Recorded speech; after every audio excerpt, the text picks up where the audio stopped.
Welcome to my channel. Please subscribe now. When we received our Kia Sedona long-termer, I knew it would become the workhorse of the Motortrend garage. 14 months later, it had racked up 35,000 miles. That amounts to 30,000 miles a year, which is a great deal more than the 13,476-mile yearly household average, according to the U.S. Department of Transportation Federal Highway Administration.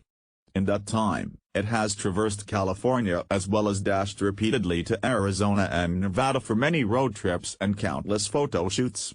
It's what we call accelerated wear and tear. Yet the Sedona took everything we threw at it in stride, except, of course, freeway shrapnel and LA's notorious hit-and-run drivers. Logging miles in the Sedona was a breeze, thanks to its smooth ride and a long list of amenities. It was never jarring over bumps but stayed taut even with the portly 4,655 pounds to lug around.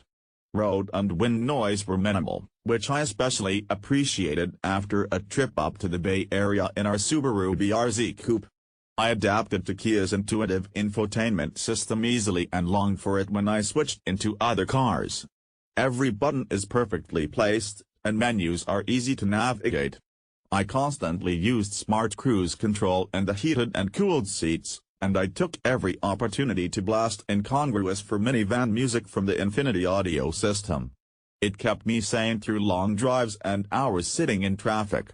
I highly recommend getting the $3,700 technology package, which includes the forward collision warning system, lane departure warning, front and rear parking assist, a surround view monitor, xenon headlights, and smart cruise control. It's well worth it, and I'll admit forward collision warning saved my butt at least once. The interior has held up quite well even after carrying pointy-edged camera gear, cleaning supplies, and a week's worth of food and beverages for as many as 20 Motortrend staffers testing cars in the middle of the desert. Besides a cracked panel by the rear lower tub where the third-row seat stows, and bits of scratched plastic, the interior held up pretty well. I did not find a single tear in the leather or any broken buttons or knobs. One of the handles that folds the second-row bucket seats did fall off, but it was easily screwed back on.